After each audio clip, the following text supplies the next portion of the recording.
Welcome to the Press One for Nick podcast. My name is Nick Limsdahl, and my guest this week is Tony Amante Schepers. He is the Director of Operations and Customer Experience Success at Curbside Kitchen. Tony, welcome to the Press One for Nick podcast.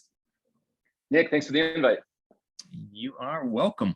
So one question I ask every single guest is, what's one thing people might not know about you?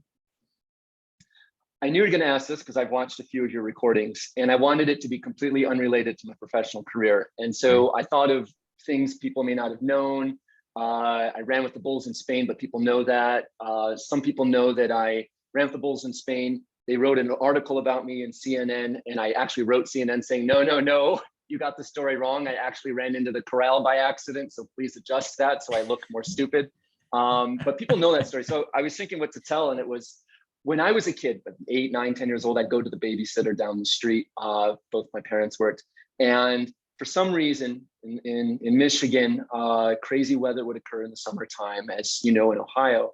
And I thought at age 8 or 9, along with my friends, that we could control the weather. So I'm on top of a little hill in my babysitter's front yard.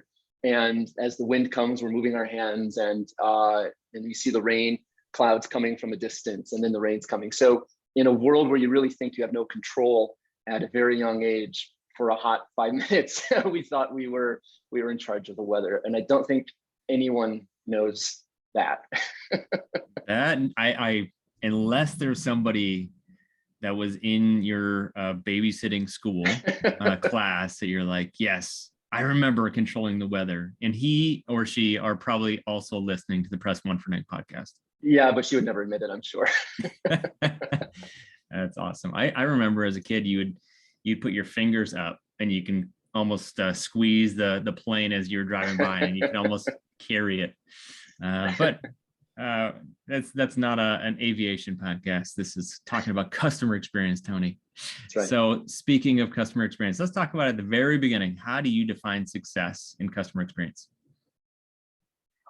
Defining success in customer experience for me, it's the little wins. You can't do a waterfall approach and keep it bottled up and go from department to department, and 6 months to a year later say, all right, let's release our future state. It has to be those little wins. Find those band-aids you can put over a problem you see if you're recently hired at a company, and say, we'll come back to it and find a long-term fix. But go after those little wins. And those little wins, to me, when a customer says thank you, when a customer says, I'm going to talk about you in the positive, when the employees you work with say, I like this is working, I'm feeling appreciated. Those little wins, that to me is pure customer success. Yeah, well said. We've talked now a handful of times, and every time I feel like we have these conversations about customer experience and customer experience leaders, and we always go back to there's so many leaders in customer experience that kind of started in this new CX role, and quickly they hit this wall and they aren't moving the needle fast enough. And leadership's like, customer experience, just to appease the leadership, right? So what guidance or advice would you have for these CX leaders who are kind of at that wall mark and they're about to hit it? It doesn't even have to be to a CX leader. I would go bottom up and say coordinators to entry-level managers, to presidents, to VPs, to even the CEO, him or herself. When it comes to customer experience, I've got steps that I take, and I can go into more details with you during this call, Nick. But to me, I kind of bucketed into 3 steps at the high level. One is you got to earn trust internally. If you can't work with your coworkers, you will get nothing done. So earn that trust as quickly and thoughtfully as you can. Secondly, numbers don't lie, and statistics are nearly everything. Really dive into the numbers. When I was younger, I would kind of avoid the numbers. My father said I'm more of a music guy than the numbers guy. And so I went into that bucket, but that's not true for me anymore. And you can't be that way. So really know the numbers. And then third, after you've done some of those quick fixes, really understand what that future state should look like, and iterate. There's no stopping what you need to do to get that future state as perfect as possible. So understand who you're working with, make sure you're in that trust, know the numbers, and constantly iterate on what that future state should be. I love it. So the first thing you mentioned, obviously, was trust. Why is it so important to be that first thing, to earn trust first? If you don't, you are up a creek without a paddle. It's never the the Nick show or the Tony show or the Susie show. It's a team show. I really enjoy startups and growth stage companies, and that tends to lean towards or attract very entrepreneurial spirits, but very few people. You don't, and you shouldn't hire 100 people on the outset of starting a business. So when you have so few people, you really need to earn those trusts of those individuals. At a larger scale, and an established company, Fortune 500 or similar, there are established guardrails, there are established departments, and that will take time to chip away at what they think is working, but really isn't. So earning the trust, first and foremost, in a small company needs to happen because people talk very, very quickly. And in a larger company, you need to earn that trust because there's so many hoops you have to jump through just to move that needle an inch. Yeah, I would say as you continue to grow in the different size organizations, all the way up to the Fortune 100s, Fortune 50s, you have to play these internal games and relationships that are built, and relationships are built on trust, regardless if they're a peer or somebody in a completely different department. Right. If you're trying to drive that business forward or that experience forward, you have to get their buy-in, help maybe understand their why and what they're solving for, what they're measured on, and then kind of go reverse engineer back to what that current situation was and how to drive that experience. And if you can't align and keep those guys happy and have that consistent communication, then there's that erosion, and erosion isn't good for any bridge.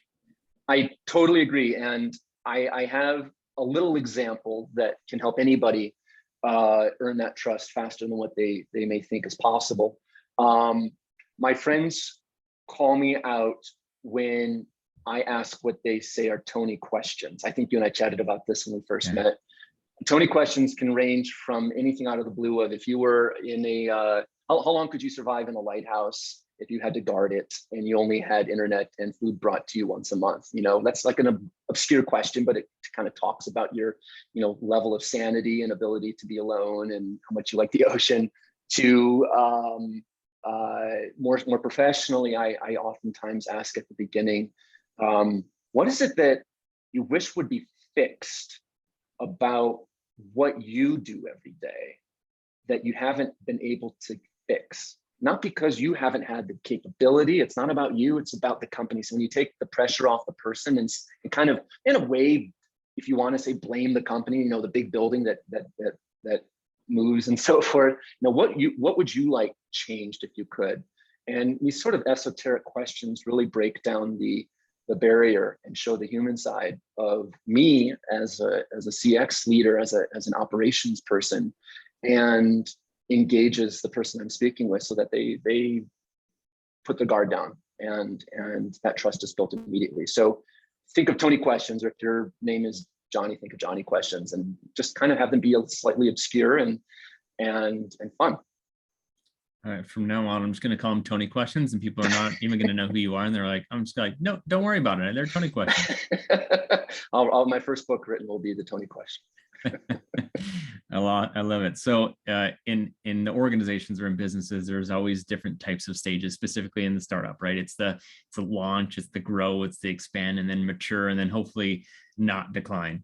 So how does CX play a role in that? Is there a better way to improve that? Like, can it play a role in each step? And maybe do you guys have any examples from what you guys have gone through at Curbside Kitchen? So you're asking in the launch, growth, expansion, maturity stages of a business, where does CX play? I mean, it plays in every part. The company I'm with now, Curbside Kitchen, I've been with almost a year. It came out of a nice bottle of wine between the husband and wife team and a desire to harness this wild west of food trucks. How can I order on an app from a food truck? All these food trucks are so disconnected from each other, from the events they go to, all these one-offs, and so that grew out of a desire to solve that dilemma. How do you make that customer experience from ordering from a food truck faster and more enjoyable, and with a slight paper trail as well? You want to see what you get. That's at the launch stage. Today, I'd say we're between launch and growth, hiring more people, really getting our tech in order. we're not looking at customer experience solely through the foodies lens, which would be you as a customer ordering on the app, but also through the food trucks lens. COVID has destroyed so many food trucks out there, and the ones that are alive today are surviving. They're not thriving yet. So offering them opportunities through their lens, how can we get them to an event faster, more seamlessly? How do we get them paid out more quickly? Guaranteed minimums. If you go to an event and 2 people show up, they want a guaranteed amount of money because they're making food. That's a customer success through the lens of the food truck. And then the third vertical that we have are the commercial real estate, buildings, the tenants, the landlords, the universities, the departments at hospitals. You know, when we enter an expansion stage or even like pure maturity stage down the road as a business, we absolutely need to always be thinking about that client. Are they wanting a monthly subscription? Are they wanting a one-off sort of big event with a lot of food trucks? Looking at it through their lens is important as well. So I guess the point is, no matter what stage you are in a business, looking at what you're making through as many customers' lenses as possible is very healthy, but to know who your customers are is also very important. Yeah, I love that. The one thing I want to ask is, you know, when it comes to the food truck owners, they're trying to always do more with less because they're usually the one-man band or the one-woman band, or maybe it's a couple or whoever it is. So how at Curbside Kitchen are you guys alleviating that pain and reducing effort to add more value to the people who are actually serving the food? Yeah, reducing friction. I mean, I've learned quite a bit over the year being here. I thought it would be quite simple. You know, food trucks, they want events. We take our percentage, we send them to an event, everybody wins. And that's not quite the case. As we continue to emerge out of COVID and getting into winter now, our pitch to the food trucks has turned into, we have guaranteed events for you. You can plan out months in advance. We have guaranteed minimums, so you know you're not walking away cashless.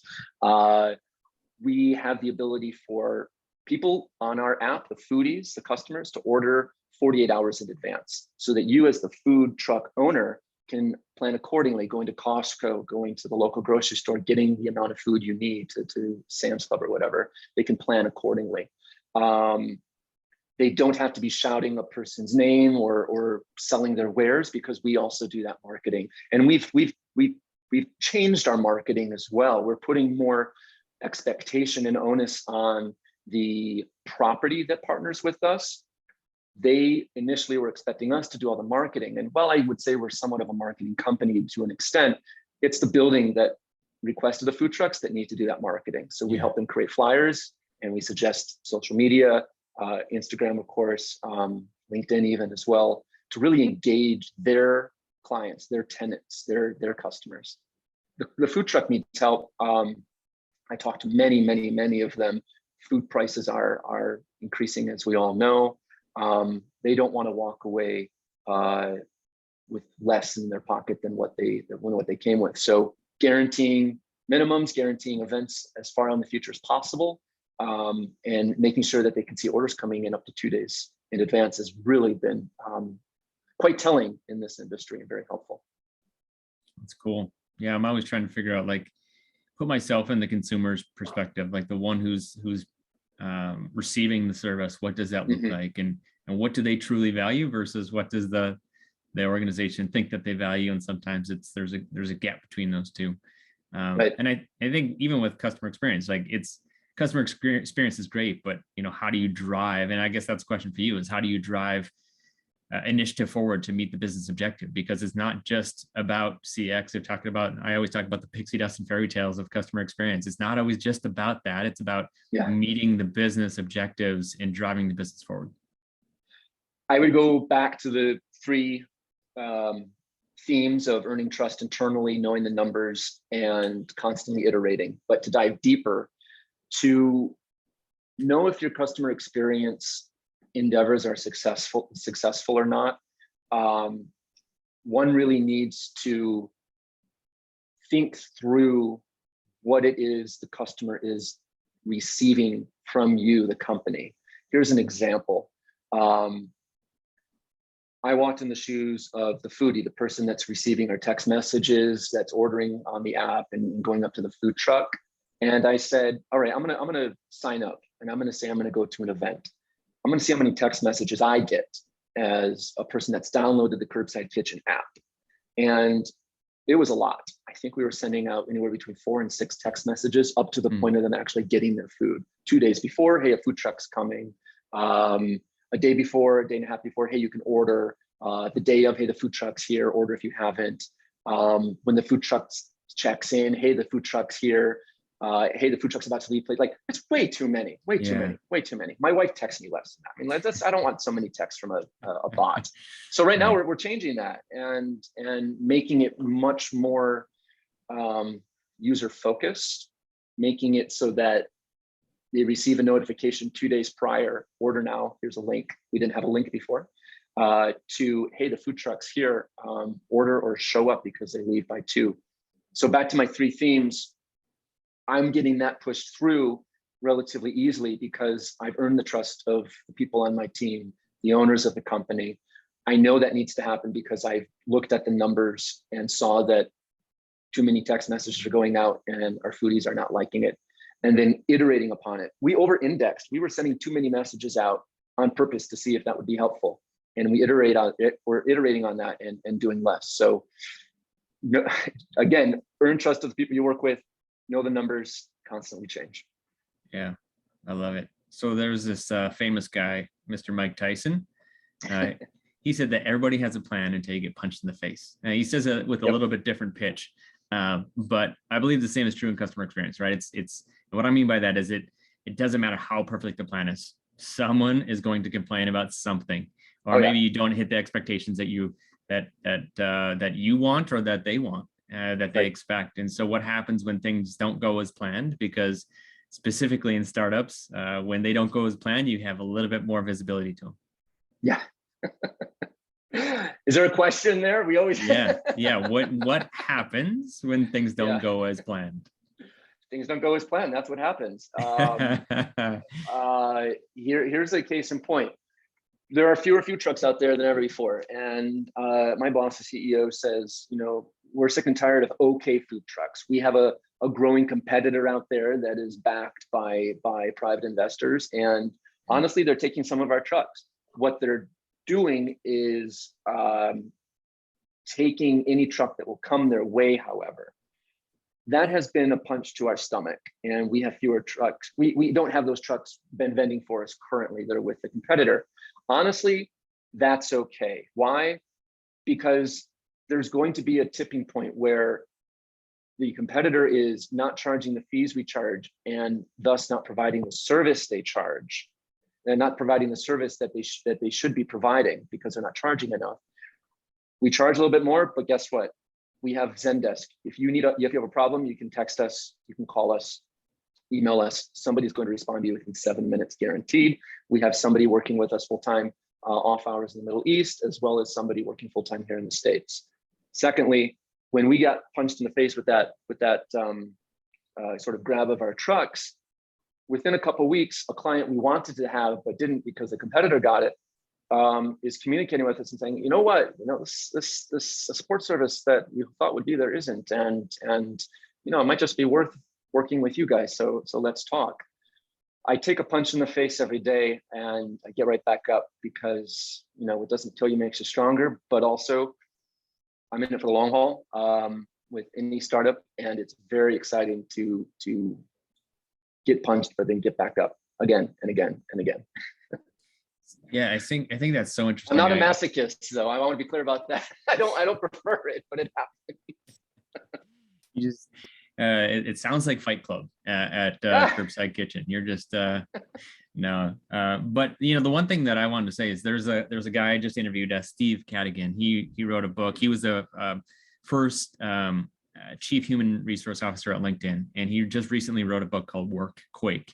And he's like, I think it's so important. So people, organizations hold on to people because they want to keep them forever because of, he's like, you should encourage them and be their cheerleader, regardless if they stay with your organization or not, because the more information you can give them, the more you can communicate, the more you give them the opportunity to succeed, and the more value you're going to bring to them. Even if they leave, sometimes the grass isn't always greener. Right. And the whole boomerang approach, and they come back and they realize, man, this is awesome. And then they're going to tell their friends. And I think the same is true just at your story with the food trucks. Yeah, they might go back and they say, hey, you know what? I really appreciate that high touch, the service, the support that they give, the guarantees, the SLAs, and I want to come back. But by the way, I know these 5 other food trucks. So I fully believe if you're going to bring the service and you're going to bring the experience along with it, and you back it up by the things that you're going to do, you will be successful in the industry that you're in. Another example to your point, essentially saying not burning bridges, which I 100% respect and agree with. I worked at Oyo Hotels, biggest Indian hotel chain in Asia over there. And they came to the States about a year before COVID came. And I was hired as director of customer success and operations for the Mid-Atlantic, had numerous dozens of people reporting to me who then managed the relationships with the hotels as they got onboarded. There were some hotels out there that were dilapidated and needed remodeling, refurbishing, and we would give them money to do that. And one gentleman in particular in the Virginia market had a lot of hotels, and he signed up with us, got a lot of money, and concerned he wasn't spending the money effectively. So what I did was I posted one of the managers who reported to me at his properties that were in a driving distance. And she would just go and ping pong every day to all of them.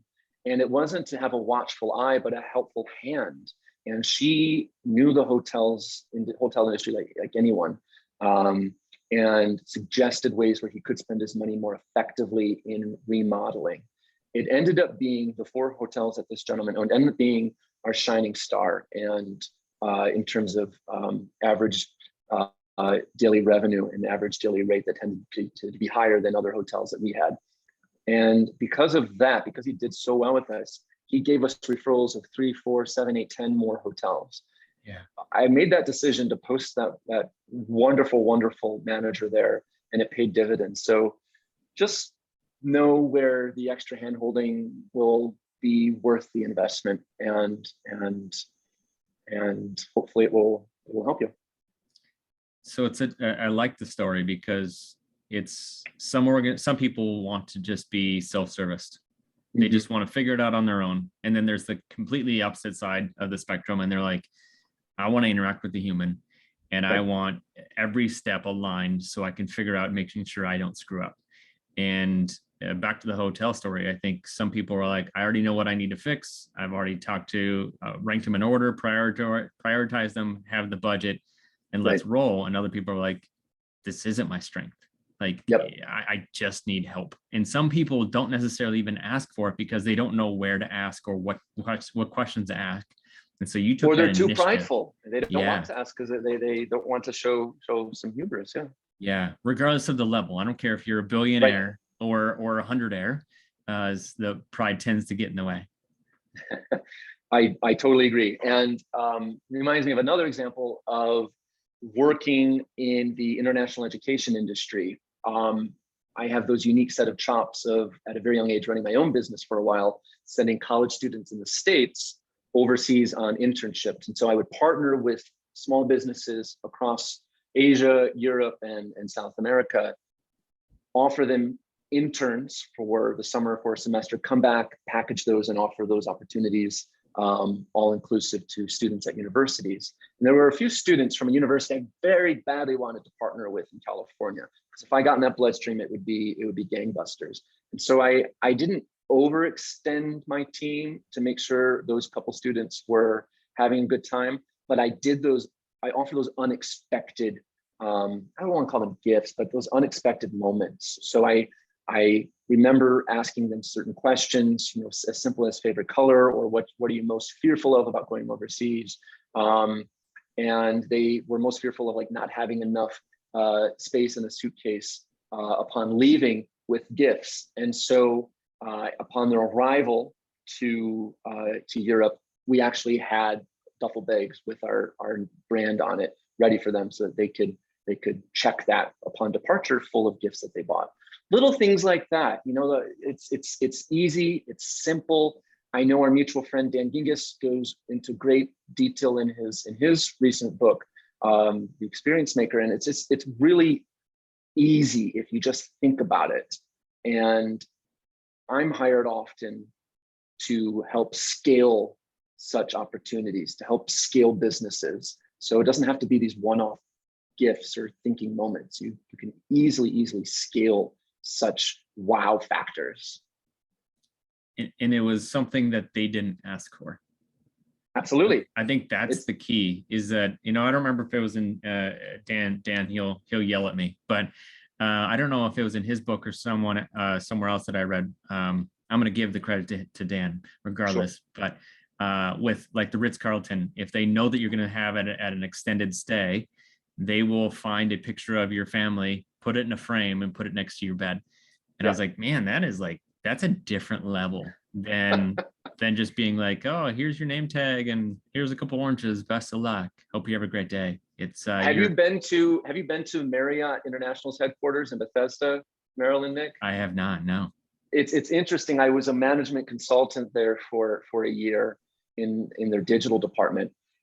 They had an entire room, and it is glass, so you can see in it and you can see out, full of people smarter than you and me, probably younger than you and me, on social media 24/7. You see all these screens up there, and they're seeing what guests are saying on social media.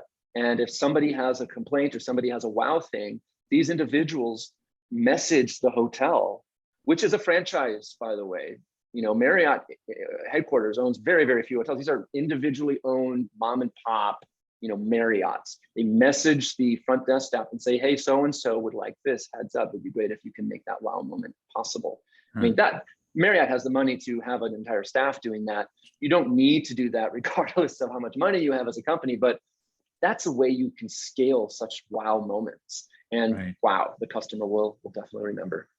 That's awesome. Well, Tony, I fully expect you to wow me on these next two questions. So the next, I hate expectations. Yeah, here they are. No pressure. This is now being recorded. It wasn't the first 30 minutes or however long you've been doing this, but it is now. No, just kidding. So the first one is, what book or person in customer service or customer experience has influenced you the most in the past year? And then the second one is, if you could leave a note to all customer service professionals, it's going to hit everybody's desk Monday at 8 a.m. What would it say? In my company, what would the note say? Or no, what would you tell the world of every customer service rep? I see. I would say be authentic. Not be you, be authentic. Because you could be not what your hiring manager thought you would be. Maybe during your interview process, you were somebody completely different, wearing a mask that you shouldn't have been wearing. But be you. It will make you keep your job longer. It will show. A lot of talk is out there of people hiding behind social media. We're on Zoom 24/7 due to COVID. Some people choose to not have the camera on. To me, that's very passive aggressive. Have the camera on, put a shirt on, show up. Very, very easy. But be authentic. That's probably the note I would leave. That's awesome. On every interview, I never wear a shirt and I always wear a physical mask. So I don't know how I've got the last couple of jobs, but they just thought I was Nacho Libre or something. I don't know.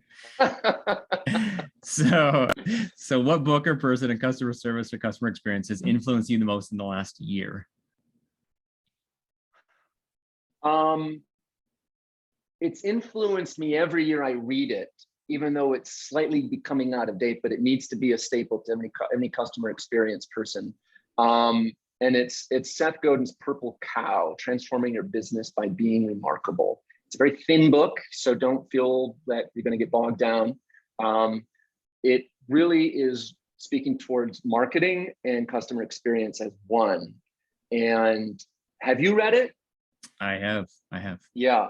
I mean, it's very clear in terms of labeling in the positive sense, where a client, a potential client is.